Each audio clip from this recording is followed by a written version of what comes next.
Em nome do Senhor Jesus. Amém. Amém. Graça e paz, tudo bem? Boa noite, pode se assentar. Vamos dizer um amém mais forte? Graça e paz, amém? Amém. Amém, bênção demais. Paz de Cristo, a palavra do Senhor diz que excede todo conhecimento humano. O que significa isso? Que o homem, o mundo, ele não consegue entender a profundidade e o significado que existe na paz de Cristo Jesus. Esse mundo, em outras palavras, não é capaz de oferecer a verdadeira paz. Esse mundo, no máximo, ele é capaz de nos oferecer um momento de tranquilidade. Mas assim que chega uma adversidade, um desafio, uma notícia ruim, assim que a notícia ruim bate na porta do nosso coração, esse ambiente de tranquilidade já vai embora e a gente não consegue desfrutar da verdadeira paz, de uma paz duradoura. Quem está entendendo isso? Mas a palavra do Senhor diz que a paz de Cristo ela excede todo o conhecimento do homem, porque justamente a paz de Cristo ela é capaz de estar nos nossos corações, seja no dia bom ou seja no dia mau. Glória a Deus por isso. A paz de Cristo é tão poderosa que ela permanece conosco em todo o tempo, em todas as situações, mesmo no meio das adversidades. Aquele que é filho de Deus, ele é capaz de desfrutar por Cristo Jesus a verdadeira paz que traz um sossego, uma quietude para a nossa alma. O salmista, ele diz lá, Salmos relata, que ele diz para ele mesmo: aquieta-te, ó minha alma. Muitas vezes nós andamos inquietos. Muitas vezes os dias que nós vivemos, as incertezas nos deixam inquietos. Mas o salmista diz: aquieta, ó minha alma. O que pode trazer essa quietude para os nossos corações é a paz de Cristo Jesus. É a paz de Cristo que vem e tira de nós todo medo, lança fora de nós toda ansiedade, lança fora de nós toda dúvida e traz em nós a confirmação de que Deus está no controle de todas as coisas. Que nada sai do controle de Deus. Tudo sai do nosso controle. Mas das mãos do Senhor nada saiu do controle dele. E ele continua sendo soberano e Senhor da sua igreja, que ama todos e que quer ver essa terra, quer ver a nossa cidade sendo alcançada pelo Evangelho, para que outros também possam desfrutar dessa paz de Cristo Jesus, dessa certeza de que Deus é o nosso Pai e de que nós não somos órfãos e não estamos abandonados. Glória a Deus por isso.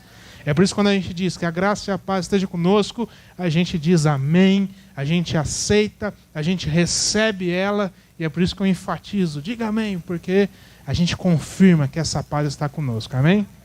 Quero convidar você a abrir sua Bíblia nessa noite, lá no primeiro livro da Bíblia, Gênesis, capítulo de número 11, um texto muito conhecido, que você conhece, já ouviu várias ministrações, de repente já fez até alguns devocionais sobre ele, e vamos ver aqui o que Deus quer, pode e vai ministrar aos nossos corações essa noite. Gênesis 11 diz assim, todos encontraram? Ora, em toda a terra havia apenas uma linguagem e uma só maneira de falar. Sucedeu que, partindo eles do Oriente, deram com uma planície na terra de Sinar, e habitaram ali. E disseram uns aos outros: vinde, façamos tijolos e queimemos bem. Os tijolos serviram-lhes de pedra e o betume de argamassa.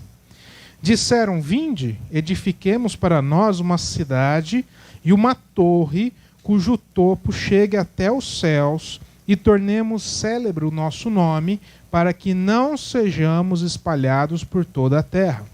Então desceu o Senhor para ver a cidade e a torre que os filhos dos homens edificavam. E o Senhor disse: eis que o povo é um, e todos têm a mesma linguagem. Isto é apenas o começo. Agora não haverá restrição para tudo que intentam fazer. Vinde, desçamos e confundamos ali a sua linguagem, para que um não entenda a linguagem do outro. Destarte o Senhor os dispersou dali pela superfície da terra, e cessaram de edificar a cidade. Chamou-se-lhe por isso o nome de Babel, porque ali confundiu o Senhor a linguagem de toda a terra, e dali o Senhor dispersou por toda a superfície dela. Bom, vamos entender o que esse texto, o que essa passagem retrata, o que ele está trazendo para nós, o contexto dele. Nós estamos aqui diante de um momento pós-dilúvio. Antes disso, quando você vai ler os capítulos anteriores, nós vamos ver que Deus operou o dilúvio sobre essa terra.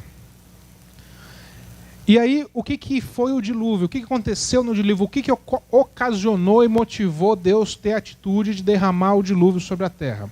As pessoas, elas viviam sem temor ao Senhor. As pessoas viviam as suas vidas, faziam o que faziam. Acho que 2, 3 domingos atrás eu preguei sobre o dilúvio, se eu não me engano. E elas faziam o que faziam, viviam como viviam. Jesus diz lá com seus discípulos, olha, a vinda do Filho do Homem, a manifestação do reino de Deus, a consumação de tudo isso vai ser semelhante aos dias de Noé. Aí os discípulos perguntam, como que era nos dias de Noé? Eles comiam, bebiam e se davam em casamento. Aí é aquela questão, e aí lascou. Porque hoje a gente come, bebe e se dá em casamento. Então qual que é a diferença? Qual que é a questão? Qual que é o ponto que fez aquele povo sofrer toda a consequência do dilúvio? É porque eles viviam a vida deles da mesma forma que nós vivemos hoje as nossas vidas, porém sem temor ao Senhor no coração. Viviam tudo e faziam tudo sem ter temor ao Senhor, sem entender que Deus tem um plano para as nossas vidas, desprezando ao Senhor nas nossas vidas, da mesma forma que nós encontramos isso hoje. Pessoas que decidem viver suas vidas segundo seus próprios achismos ou convicções pessoais, rejeitando aquilo que Deus tem para as suas vidas. Deus tem um plano para cada um de nós, glória a Deus por isso. Deus sonhou as nossas vidas muito antes da gente poder nascer, ou muito antes da gente falar, vou planejar a minha vida. Deus tem algo projetado e planejado para nós. Nós não somos mais um na multidão. Para esse mundo, nós somos mais um para a multidão, mas a palavra de Deus diz que Ele olha para nós como um Pai de amor, Ele enxerga cada um de nós, a nossa individualidade, e conhece cada um dos nossos corações. Ele nos trata como únicos. Quem está entendendo isso daqui? O salmista diz que Deus conhece, Deus esquadrinha o meu caminhar, conhece o meu pensar. Nós não somos só mais um na multidão, não. Deus olha para nós e pelo sacrifício de Cristo Jesus, pela presença do Espírito Santo de Deus nas nossas vidas, Ele nos reconhece como filhos dEle e Ele conhece os nossos corações, conhece as nossas mentes. E as pessoas estavam vivendo nessa época, assim como as pessoas vivem muitas vezes hoje, desprezando tudo aquilo que Deus já tinha planejado e projetado para a vida delas. Simplesmente virando suas costas para Deus e dizendo, eu não quero saber de Deus. Eu não quero saber da visão que Deus tem para a minha vida. Você entende visão? Imagina você num campo aberto, fora da cidade, e você olha para frente, a sua visão, tudo aquilo que você alcança, vai até o horizonte que você pode alcançar. Está me entendendo isso? E aí a pergunta que fica, qual é a visão que você tem para a sua vida?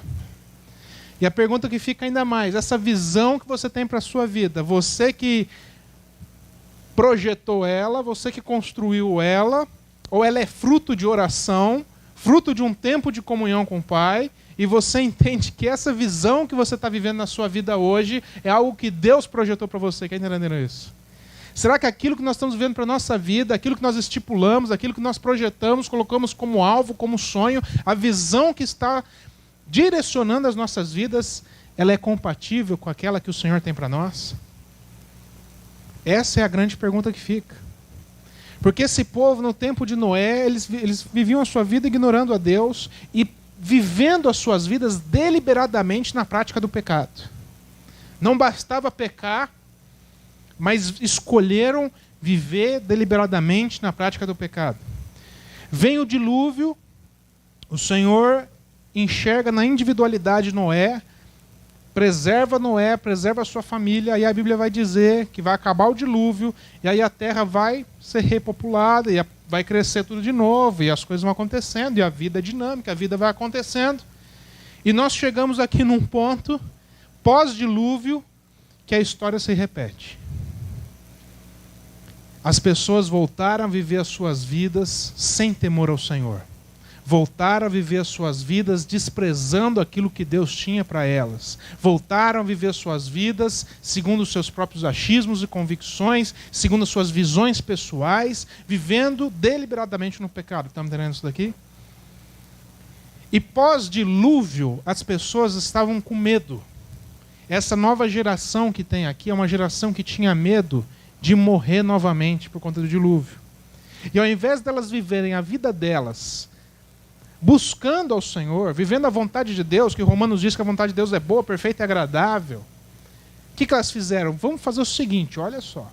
Nós não vamos viver segundo os preceitos do Senhor, nós não vamos viver segundo a visão que Deus tem para as nossas vidas, nós vamos continuar vivendo as nossas vidas dos nossos jeitos e mais. Nós vamos viver do jeito que a gente quer, pecando do jeito que a gente quer, fazendo o que a gente quer, do jeito que a gente quer, porém, nós vamos dar um jeito da gente não morrer debaixo do juízo de Deus. Vai que Deus manda um dilúvio de novo, então nós precisamos achar uma estratégia de dar um tomé em Deus. Qual que é a estratégia? Olha que pensamento assim, né? Qual que é a estratégia que nós vamos ter? Nós vamos construir uma torre. Uma torre tão alta que vai chegar até os céus e nós vamos mostrar para esse Deus que quem manda aqui é nós. Que não tem jeito não, nós vamos viver a vida do nosso jeito e Deus que se adeque à nossa visão. É isso que está acontecendo. Então eles chegam nessa planície, eles têm essa ideia maluca e falam, vou ver do meu jeito e Deus que se adequa à minha visão. Vamos construir uma torre? E todo mundo fala, vamos construir uma torre. Porque dessa maneira nós podemos continuar vivendo a nossa vida, presta atenção nisso, com segurança, entre aspas. Com uma segurança de que nós nunca vamos prestar conta para ninguém. Com uma segurança de que nós temos o controle das nossas vidas. E eu sempre falo isso e repito. Toda forma de controle é uma ilusão. Nós achamos que nós temos controle de alguma coisa. Nós achamos que nós temos controle de alguma situação na nossa vida. Nós achamos que nós temos controle da nossa vida. Isso é uma ilusão. Nós não temos controle de nada nessa vida. Nada impede de eu sair aqui, porventura, ter um infarto, ter alguma coisa, dar trabalho lá para o Fernando lá no hospital. Nada impede. Nós não temos controle de absolutamente nada. Eu não tenho controle de nada. Nós não temos controle de nada. É por isso que nós vivemos na dependência de Deus. Porque quem tem controle sobre tudo, independente da ação do homem, continua sendo Deus. Nada foge do controle do Senhor. E as pessoas vão buscando, nós vamos buscando viver a nossa vida nessa ilusão de que nós podemos construir algum cenário, algum ambiente de controle. Só que a gente esquece que toda forma de controlar as nossas vidas é uma forma de declarar a independência do Senhor. Toda vez que eu quero controlar minha vida, alguma área da minha vida, segundo aquilo que eu faço, o meu esforço, eu estou negando o sacrifício de Cristo, eu estou negando todo o favor de Deus, a graça de Deus na minha vida, eu estou deixando de viver na dependência de Deus. Porque eu vou construindo, supostamente, muros e barreiras para me proteger. Ao invés de buscar conhecer em Deus qual é a visão que Ele tem para a minha vida e viver a vontade dEle, que é boa, perfeita e agradável, de maneira plena nas nossas vidas. Quem está entendendo isso daqui? E esse é o pecado desse povo, que se negou a viver as suas vidas segundo a visão que Deus tinha para eles. Que deixou de viver, decidiu viver a vida deles sem temor ao Senhor. A mesma forma se repete por toda a Bíblia. Quando a gente começa a ter essa perspectiva, a gente pega o Jardim do Éden logo no começo da criação e a gente entende o que está acontecendo. Quando Adão e Eva comem do fruto da árvore do conhecimento do bem e do mal, quando Deus fala, olha, nesse jardim vocês podem desfrutar de tudo que eu fiz, mas a árvore do conhecimento do bem e do mal, não comam desse fruto. E Adão e Eva são tentados, mas eles vão, por decisão própria, iniciativa própria, comem da árvore do conhecimento o fruto da árvore do conhecimento do bem e do mal. E por que Deus falou não coma? Quando Deus está falando assim, olha, de tudo vocês podem desfrutar, mas não comam desse fruto. Deus está passando a visão. Deus está passando, olha, esse é o alinhamento de visão para a vida de vocês. Ele está estabelecendo as diretrizes. Vocês vão viver assim. Essa é a visão que eu deixo para vocês. Estamos entendendo isso daqui? Essa é a visão que eu deixo para vocês. E aí eles pegam, sabendo disso, eles vão lá e comem. O que eles estão fazendo? Eles estão negando a visão que Deus tinha para a vida deles. Eles estão querendo estabelecer a visão deles. Não, nós vamos comer, nós vamos viver do mesmo jeito agora, conhecendo o mal. Só que o que eles não entenderam é que Deus disse, não coma do fruto do conhecimento do bem e do mal, porque vocês não foram criados com estrutura para lidar com o conhecimento do mal.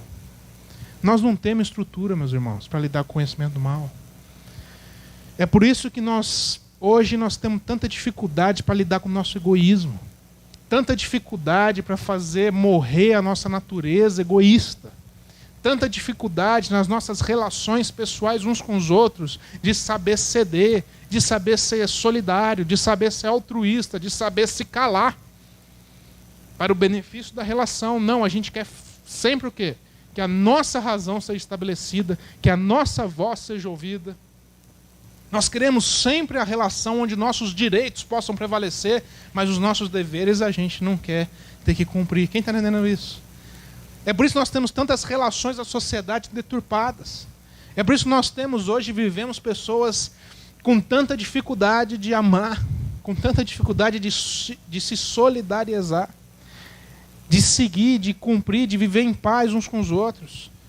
É por isso que a raiva, por isso que a ira opera tanto, a maldade opera nesse mundo. É por isso que Jesus diz, nesse mundo, por se multiplicar a iniquidade, o amor de muitos se esfriará. A maldade vai se multiplicando porque nós não temos estrutura para lidar com o conhecimento do mal. Agora, você já imaginou se Adão e Eva tivessem permanecido na visão que Deus tinha passado para a vida deles, a visão que Deus tinha passado para toda a criação, para toda a humanidade? E a humanidade não tivesse experimentado conhecer o mal? A gente ia poder dirigir na rua e as pessoas iam ligar a seta, meu irmão. Ia ser a glória de Deus nessa terra. A gente ia dirigir e a gente não ia ter nenhuma fechada. Não é verdade? Gente, ia ser bom demais, que as pessoas não iam ser o mar. As pessoas não iam se relacionar uns com os outros buscando o benefício da relação. Extrair do outro aquilo que o outro pode ofertar para mim. Não, as pessoas se relacionar um com o outro buscando ofertar na vida do outro aquilo que está faltando. Poder suprir na vida do outro aquilo que o outro está necessitando. Um se derramando em favor do outro. Você já imaginou uma relação onde a gente pode se derramar um em favor dos outros? Uma sociedade onde não há extração. Nós vivemos numa sociedade de extração. As pessoas chegam e se relacionam extraindo sempre o que precisam e nunca deixando nada na vida do outro. É por isso que o mundo não aceitou Cristo, porque quando Cristo chega, eles falam assim, qual que é a tua proposta? Né? Muitos dos judeus achavam que Jesus, o Messias, seria um político. Nós estamos na época de política. Qual que é a tua proposta de governo? Como é que vai ser? Vamos ver se eu encaixo aí na tua visão. E aí Jesus diz, a minha proposta é muito simples. Eu quero reensinar vocês a viverem a vida de vocês com temor ao Senhor. Eu quero reintroduzir nessa terra a visão que Deus tem para vocês. Por vocês perderem o temor ao Senhor, vocês também deixaram de entender a visão que Deus tem para a vida de vocês. A vida é muito mais que isso. A vida é muito mais do que a gente viver no automático. É muito mais do que a gente viver buscando satisfazer os nossos anseios, as nossas ansiedades, nossas carências nas nossas relações uns com os outros. É muito mais do que extrair do outro aquilo que a gente precisa. A vida é muito mais que isso. Eu tenho um projeto para vocês. Deus ama vocês. Olha, Deus quer se relacionar com vocês de maneira diferente. Deus não quer religiosidade. Deus quer se relacionar com vocês como um pai. Deus está buscando filhos. Olha, Deus está buscando adoradores que o adorem em espírito e em verdade, não da boca para fora, mas que vivam aquilo que aprendem, aquilo que leem na Bíblia, aquilo que é ensinado. E aí Jesus vem pregar sobre essa transformação de consciência. Jesus vem reintroduzir nessa terra a visão que Deus tem para nós. Quem está entendendo que isso? E as pessoas não aceitaram isso. Sabe por quê? Porque isso nos tira da zona de conforto. Isso é a mesma coisa que me chamar e falar, Bruno, vem cá. Está na hora da gente pegar os princípios que você tem e a gente reavaliar eles. Está na hora de você quebrar o teu orgulho e aprender a se relacionar com o próximo, não segundo os princípios deste mundo, mas segundo os princípios do reino do Pai. Está na hora de você, se for necessário, pedir perdão. Mas é necessário muita humildade para a gente pedir perdão, não é verdade? Imagina um Deus que se torna figura de homem e vem pregar sobre essas coisas. Aprenda a pedir perdão. Quem? Eu? Não, eu não. Aprenda a viver pela fé. Não, eu quero garantias. E Jesus vem reintroduzindo nessa terra a visão que Deus tem para as nossas vidas. Deixa eu te falar uma coisa, Deus tem um projeto para a tua vida. Você não foi chamado à existência por acaso, você não foi chamado à vida porque existe a reprodução simplesmente. Não, meu querido. Você é um projeto de Deus nessa vida. E Deus tem sonhos para você. Deus tem sonhos que Ele sonhou. Deus tem uma visão de vida para você. Deus tem uma visão de vida para mim. E o que cabe a nós é viver, como a Bíblia diz, de fé em fé. É a gente aprender a acordar. E a primeira coisa que a gente fazer, ao invés de abrir o nosso celular, ou procurar no WhatsApp quem mandou mensagem ou não, ou entrar no Instagram, no Facebook, ou sair para tomar café, a primeira coisa que você faz é falar: Senhor, que nesse dia eu possa viver a tua vontade. Que nesse dia eu possa conhecer quais são os teus propósitos para mim, qual é a tua visão para esse dia. Senhor, eu quero viver aquilo que o Senhor já preparou para eu viver nesse dia com o Senhor. Quem está entendendo isso daqui? Já pensou se nós fizéssemos isso como igreja do Senhor todos os dias da nossa vida? Você já pensou a frustração que existiria no inferno? As tentações iam vir e não iam nos abalar. As adversidades iam chegar na gente e a gente ia crer que a gente está vivendo a vontade de Deus. E que com dificuldade ou sem dificuldade nós permanecemos como o monte de Sião. Que não se abala, mas permanece para sempre. A gente ia deixar de viver nessa montanha russa espiritual de altos e baixos e aprender a ter constância. A ser aperfeiçoado pelo Espírito Santo de Deus para sermos pessoas que têm uma fé mais madura, mais constante, que não fica oscilando tanto. Porque independente do que aconteça no nosso dia, nós acordamos e a primeira coisa que a gente fez foi consagrar-lhe ao Senhor. A buscar viver aquilo que Ele já projetou para as nossas vidas. Quem está entendendo isso daqui, meus irmãos? Quando a gente vive na vontade de Deus e começa a desfrutar de tudo aquilo que Deus tem para nós não somos os únicos beneficiados. A gente começa a transbordar de tudo isso e as pessoas ao nosso redor começam a conhecer a próprio Cristo. Começam a colher desses frutos. Se você está vivendo paz no seu coração, as pessoas vão chegar ao seu redor e elas vão ficar no mínimo intrigadas. Como que essa pessoa, vivendo o que ela vive, sofrendo muitas vezes o que ela está sofrendo, mas ela está em paz no coração, ela não se abala. E essas pessoas vão começar a se aproximar de você e a colher desse fruto da paz. A Bíblia diz que o fruto do Espírito é o amor, a alegria, a paz, a longanimidade, benignidade, bondade, fé, mansidão e domínio próprio. Quando nós vivemos aquilo que Deus projetou para nós, vivendo no Espírito Santo de Deus, o Senhor começa a manifestar em nós a paz. A paz que só desfruta aquele que confia no Senhor. E as pessoas ao nosso redor começam a ser alcançadas por essa paz. Aonde a gente está se transforma um ambiente de paz. Aonde a gente pisa, aonde você chega, todo aquele tumulto começa a perder sua voz.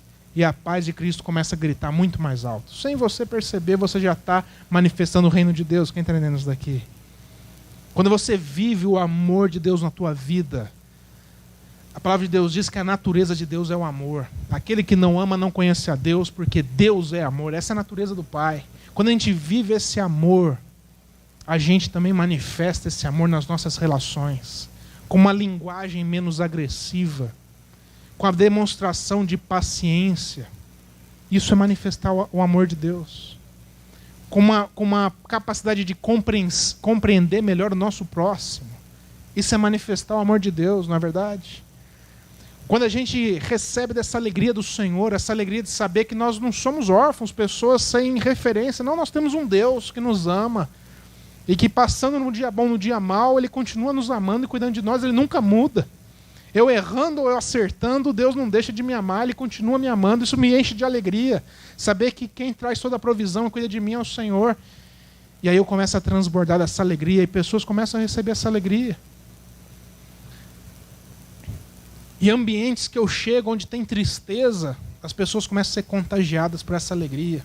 porque o Senhor começa a alcançar as pessoas que estão ao meu redor. Deixa eu te falar uma coisa, quando a gente vive, quando você se posiciona na tua vida e você diz, eu não vou mais viver aquilo que são os meus achismos, mas eu vou viver aquilo que Deus projetou para mim, a visão que Deus deu para a minha vida, quem recebe o maior benefício é a nossa própria cidade.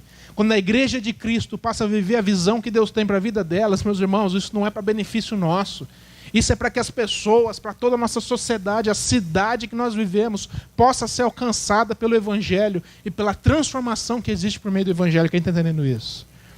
Como que a nossa cidade, a nossa sociedade, os nossos amigos, nossa família vai ser alcançada pelo Evangelho se nós não nos posicionamos?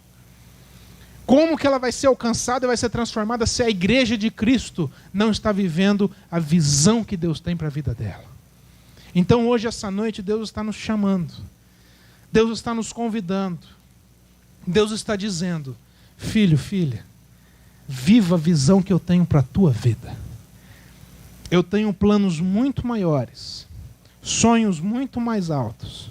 A minha vontade é boa, perfeita e agradável. Pode confiar em mim. Pode confiar em mim, porque eu tenho muito melhor para você. A Bíblia diz que o nosso coração é enganoso, meu irmão, então tome cuidado.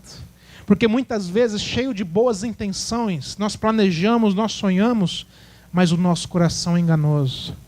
A Bíblia também diz lá em Provérbios que aos olhos dos homens há caminhos que parecem ótimos, mas o fim desses caminhos são caminhos de morte. Mas que Deus tem um caminho preparado para nós, que é um caminho de vida. Então nessa noite Deus está chamando, deixa eu trazer sobre o teu coração, sobre a tua mente, qual é a minha visão para a tua vida. Sonhe, aprende a sonhar os meus sonhos. Porque você vivendo a minha vontade é boa, perfeita e agradável. E você nunca vai ser desamparado. Quem está entendendo isso? Glória a Deus por isso. Quero te convidar você a ficar de pé. Curvar sua cabeça aí onde você está. Vamos ter uma palavra de oração com Deus. Uma palavra de oração com o nosso Pai. Esse é um momento ímpar. Porque é um momento que você ouviu, mas agora você tem a oportunidade de falar com Deus. Você tem a oportunidade de aí onde você está, que Deus está te olhando, Deus está olhando para o teu coração, aonde você está, e você tem a oportunidade de falar, Deus, eis-me aqui, Pai. Eu sou essa pessoa que cheguei aqui e que estava vivendo a minha vida segundo a minha visão. Sem perceber, muitas vezes, tem áreas da minha vida que eu estou vivendo sem temor ao Senhor. Senhor, eu preciso voltar a viver na sua dependência. Senhor, como igreja de Cristo, eu não quero ficar de fora da tua visão. Eu não quero viver a minha vida segundo a minha vontade, que é imperfeita, mas eu quero viver segundo a tua vontade, que é boa, perfeita e agradável. Se você entende isso essa noite, se você quer fazer essa oração, é onde você está no seu lugar. Coloque sua mão no seu coração, assim como eu já estou. Vamos orar com Deus. Senhor, muito obrigado por essa noite, Pai. Muito obrigado pela tua palavra, Pai, porque ela se renova nas nossas vidas. Muito obrigado, Pai, porque o Senhor não deixa a gente viver no erro. Porque o Senhor não nos permite vivermos, Pai, perdidos nesse mundo, mas o Senhor sempre está nos chamando para dizer, olha filho, olha filha, esse é o caminho. O Senhor sempre está constantemente apontando o caminho para nós. Sempre, Pai, o Senhor está nos trazendo de volta no teu colo, nos colocando no caminho certo, nos apresentando a tua visão. Pai, perdoa os nossos pecados, Pai. Perdoa, Pai, porque muitas vezes nós temos até dificuldade, Pai, de orar, de falar com o Senhor. Mas perdoa, Pai, os nossos pecados nessa noite. Traz em nós a paz de Cristo Jesus nos nossos corações. Pai, eu te peço que o Senhor derrame da paz de Cristo nos nossos corações nessa noite, Pai. Que o Senhor transborde dessa paz nos nossos corações, Pai. Na certeza que o Senhor nos ama, na certeza que nossos pecados já estão perdoados, na certeza e convicção que os teus planos são muito melhores e maiores, Pai, que os nossos, Pai. E nessa noite, Pai, nós queremos fazer um compromisso contigo. Nós queremos afirmar, Pai, e confirmar, Pai, que nós dependemos do Senhor, Pai. Que Jesus Cristo é o nosso único e suficiente Salvador, Pai. E que nós vivemos na tua dependência e nós queremos viver as nossas vidas de acordo com a tua visão, a visão que o Senhor já estabeleceu para a sua igreja. A visão, os projetos, os sonhos que o Senhor já sonhou para nós, Pai. Porque a tua vontade é boa, perfeita e agradável, Pai. E que todo mal, Pai, tudo aquilo que se levanta contra, Pai, possa cair por terra nessa noite, no nome de Cristo Jesus, Pai. Porque a tua palavra diz que as portas do inferno não prevalecem, Pai, contra a tua igreja. E por isso, como igreja do Senhor Jesus, nós nos posicionamos essa noite, Pai, para vivermos a tua visão sobre nós, para que essa cidade, Pai, para que as nossas famílias, os nossos amigos, a nossa sociedade possa ser alcançada e transformada pelo poder que há no Evangelho de Cristo, Pai. Essa é a nossa oração, Pai.